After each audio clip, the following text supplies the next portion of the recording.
everyone, I am Renate M. Congress. I will explain the Lab 6, which is the building and optimizing Navy bias classifier. This code connects Google Colab to your Google Drive, accesses the Colab Notebooks folder, and print the list of files in that folder.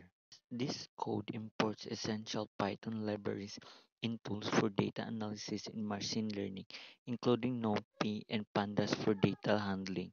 Seaborn for data visualization and scikit-learn modules for splitting data, training a Navy bias model, and evaluating its performance. This code manually defines column names for a dataset, loads the PEMA engine's diabetes CSV file from Google Drive using those column names, and then display the first five rows to verify that the data was loaded correctly.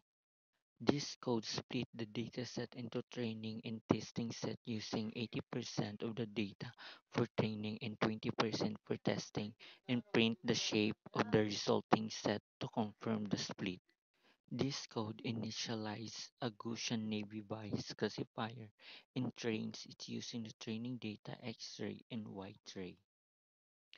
This code uses the trained Navy Bayes model to predict the target values for the test dataset and print the first 10 predicted results.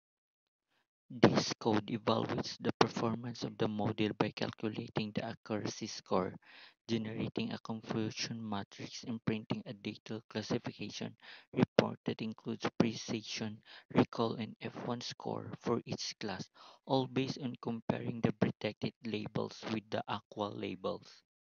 This code visualizes the confusion matrix as a heap map using Seaborn, making it easier to understand how well the model is predicting each class by showing actual versus predicted values in a color-coded grid.